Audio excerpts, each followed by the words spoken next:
Hello बच्चों, welcome to SR classes. तो स्वागत है आप सभी का रामबाण सीरीज के इस अगले पार्ट में। रामबाण सीरीज में हम लोग क्या कर रहे हैं बच्चों, तो दीर्घ उत्तरीय प्रश्न कर रहे हैं जी। अगर आपने इस सीरीज को पूरा लगा लिया ना, तो एग्ज़ाम में ऐसा एक भी सवाल नहीं होगा दीर्घ उत्तरीय वाला जो कि हमने यहाँ पे ना करवाया हो। ठीक है, तो एग्ज़ाम तक ये सीरीज़ चलने वाली है। तो अगर आपको फ़ायदा उठाना है तो चैनल को सब्सक्राइब करके चैनल से जुड़ जाएं बच्चों। तो आज की इस वीडियो में हम लोग क्या देखने वाले हैं, तो आज की इस वीडियो में हम लोग दो प्रश्न देखेंगे। पहला प्रश्न होगा कि यूनानी स्वतंत्रता संग्राम का संक्षिप्त विवरण, और दूसरा है कि जर्मनी के एकीकरण में बिस्मार्क का योगदान। ये दो देखने वाले हैं, बहुत इंपॉर्टेंट है ये दोनों सवाल, यानी कि पूरा का पूरा वीडियो ही इंपॉर्टेंट होगा। और फाइनली लास्ट में आपको ये बताऊंगा कि ये है PDF है, आप कहाँ से डाउनलोड कर सकते हैं बिल्कुल फ्री ऑफ कॉस्ट। तो बच्चों पहला सवाल का आंसर देखते हैं कि यूनानी स्वतंत्रता आंदोलन का संक्षिप्त विवरण दें। तो बच्चों, यूनान का अपना गौरवमय अतीत रहा था। यूनानी सभ्यता की साहित्यिक प्रगति, विचार, दर्शन, कला, साहित्य, विज्ञान आदि अन्य क्षेत्रों के लिए प्रेरणा का स्रोत रहा था। अन्य देशों के लिए लिखना यहाँ पर, ठीक ना, यूनान के लिए नहीं। आदि क्षेत्र की उपलब्धियाँ अन्य देशों के लिए, यहाँ पर क्या लिखोगे, अन्य देशों के लिए प्रेरणा का स्रोत रहा था। ठीक है, इस देश से शिक्षा पाकर दूसरे देश विकास कर रहे थे, लेकिन यह खुद तरक्की नहीं कर पा रहा था क्योंकि यह तुर्की का गुलाम था। ओके, ये था। देखो बच्चों, यूनान जो था ना, वो ऑटोमन साम्राज्य का गुलाम हो गया था, तुर्की का गुलाम हो गया था। ठीक, हाँ। अब आगे बढ़ेंगे, आगे लिखेंगे कि फ्रांसीसी क्रांति से यूनान में भी राष्ट्रीयता की भावना जागी। फलतः तुर्की शासन से मुक्ति पाने के लिए यहाँ भी आंदोलन चलाए जाने लगे। इसके लिए इन्होंने हेटारियोफिलिक नामक एक गुप्त संस्था का गठन ओडेसा में किया, है ना, उसको फिलिक हेटारिया भी कहते हैं, आप जो भी कह सकते हो। एक गुप्त संस्था था ये, जिसका गठन कहाँ किया गया बच्चों, ओडेसा में किया गया। ओडेसा जगह है बच्चे, तो ओडेसा में ये गठन किया गया। ठीक, ये वाला चीज़। इसका उद्देश्य यूनान को एक स्वतंत्र राष्ट्र बनाना था। क्रांति के नेतृत्व के लिए मध्यम वर्ग का भी उदय हो गया था।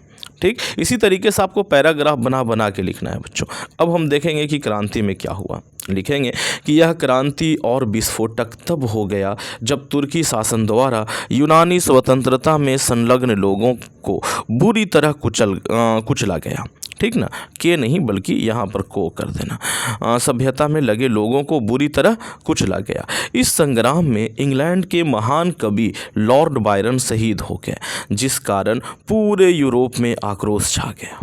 ठीक, 1827 में लंदन में एक सम्मेलन हुआ जिसमें रूस, प्रशा, फ्रांस, इंग्लैंड एक साथ होकर तुर्की का विरोध किया।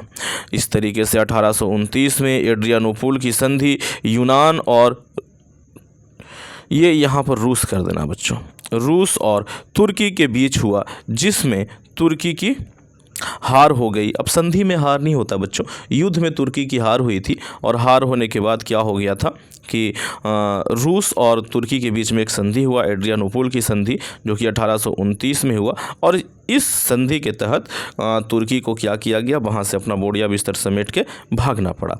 ठीक, अंततः 1832 ईस्वी में, ये 32 लिखा हुआ है, 1832 ईस्वी में कुस्तुनतुनिया की संधि के तहत यूनान को आज़ाद कर दिया गया और बाबेरिया के शासक ऑटो को यूनान का राजा बनाया गया।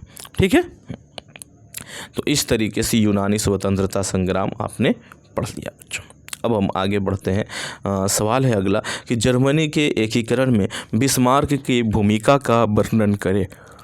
ओके, तो जर्मनी का राजा विलियम प्रथम एक राष्ट्रवादी था। वह प्रशा के नेतृत्व में जर्मनी का एकीकरण करना चाहता था। ठीक है, विलियम जानता था कि ऑस्ट्रिया और फ्रांस को परास्त किए बिना जर्मनी का एकीकरण संभव नहीं है। अतः विलियम प्रथम ने 1862 में बिस्मार्क को अपना चांसलर नियुक्त किया। बिस्मार्क विख्यात, ये कहाँ चला गया, हाँ कहाँ था बच्चों, हाँ, बिस्मार्क विख्यात राष्ट्रवादी तथा कूटनीतिज्ञ था। बिस्मार्क ने जर्मनी के एकीकरण में सेना की महत्ता को समझा, है ना। वो जानता था कि जब तक सेना अच्छा नहीं रहेगा तब तक हम कुछ नहीं कर सकते। तो उसने सेना की महत्ता को समझा और सेना का विस्तार किया। अब प्रसा किसी भी मायने में ऑस्ट्रिया से कम नहीं था। कुछ ही समय में उसने प्रसा को इतना ताकतवर बना दिया कि वो ऑस्ट्रिया के लगभग बराबर चला गया बच्चों। बिस्मार्क रक्त एवं लौह की नीति का अवलंबन किया। बिस्मार्क ने उसके बाद कहा कि अगर जर्मनी को एक होना है, जर्मनी को महान बनना है, तो आपको खून बहाना पड़ेगा, चाहे वो खून दुश्मनों का हो, चाहे वो खून आपके खुद का हो, और ये खून बहेंगे तलवार से, है ना बच्चों। यानी कि रक्त एवं लौह की नीति का अवलंबन किया था बच्चों उसने। जर्मनी के एकीकरण में बिस्मार्क सबसे बड़ा बाधा डेनमार्क, ऑस्ट्रिया तथा फ्रांस को मानता था। अतः उसने इन तीनों को भगाने के लिए 3 लड़ाइयाँ लड़ी। सबसे पहले डेनमार्क से युद्ध किया। यह युद्ध डेनमार्क तथा प्रसा के बीच हुआ। इसमें ऑस्ट्रिया प्रसा का साथ दे रहा था। क्यों भाई? क्योंकि बिस्मार्क ने कहा था कि डेनमार्क का जो 2 बड़ा इलाका है ना, उसमें से एक तुम्हारा एक मेरा, ठीक ना, इस तरीके से हो गया, ठीक। तथा तब सेल्सविक तथा हॉलस्टीन ऑस्ट्रिया को मिला। और इस युद्ध को, ये सीडान मत लिखना, ठीक, हाँ रहने देना, ठीक है। अगला जो युद्ध है बच्चों वो है ऑस्ट्रिया से। यह युद्ध प्रशा ने ऑस्ट्रिया को बुरी तरह हरा दिया। इस युद्ध में प्रशा ने ऑस्ट्रिया को क्या किया? बहुत भयंकर बुरी तरीके से हरा दिया था। लास्ट है बच्चों फ्रांस तथा प्रशा का युद्ध। यह युद्ध जो है वो सीडान का युद्ध ये कहलाता है मेरे ख्याल से, आप इसको थोड़ा सा देख लेना। यह युद्ध सीडान के मैदान में लड़ा गया और स्पेन की राजधानी को लेकर इस युद्ध में भी ऑस्ट्रिया फ्रांस की बुरी तरीके से हार हुई, ठीक ना।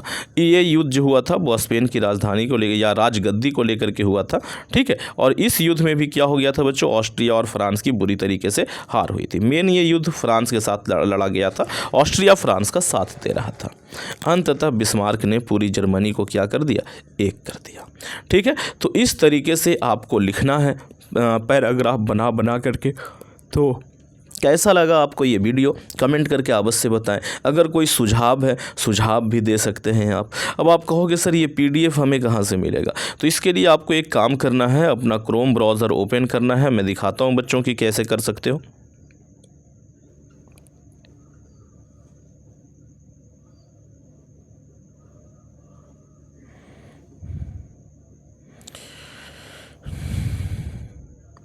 चलिए, अच्छा ये चल ही रहा है, बढ़िया है। तो देखो बच्चों ऐसा है जी कि आपको अपने क्रोम ब्राउज़र पे आना पड़ेगा और आ करके यहाँ पे सर्च करना है आप लोगों को SR क्लासेज GB, ये सर्च करना है। इस तरीके से सर्च कीजिएगा, आप यहाँ पहुँच जाइएगा। यहाँ ओके, ये थोड़ा सा ये हो गया, SR क्लासेज GB सर्च किया, यहाँ पहुँच गए बच्चों। ये यार तुम नीचे रहो, ठीक ना। तो इस पे क्लिक करना है। इस पे जब आप क्लिक करोगे तो अपने वेबसाइट पे पहुँचोगे। ये अपना वेबसाइट है। थोड़ा नीचे जाओगे तो यहाँ पर आपको न्यू अपडेट मिलेगा। यहीं पे आपको ये सारे मिलेंगे जो अपडेट करते हैं ना, ये वो बाहर चले गए हैं, दिल्ली चले गए, उनका एग्ज़ाम था, इसीलिए बाकी के अपडेट नहीं हो रहे हैं। आज वो आने वाले थे, कल ही आने वाले थे, लेकिन कल आ नहीं पाए तो आज आ गए हैं। तो आज बाकी के सारे पार्ट्स को मैं यहाँ पे अपडेट करा दूंगा, ठीक है बच्चों। हो सकता है कि कुछ को ये ना दिखे तो वो क्या करेंगे, इस तरीके से उसको नीचे खींचेंगे। सबसे ऊपर पहुँच जाने के बाद इसको थोड़ा सा नीचे खींचेंगे, पेज रिफ्रेश हो जाएगा। एक बार फिर से नीचे जा करके देखेंगे, इस बार जाते ही सब कुछ आपको मिल जाएगा, ठीक है बच्चों। यहाँ पे पूरा का पूरा ये रहा। कहाँ चला गया भाई?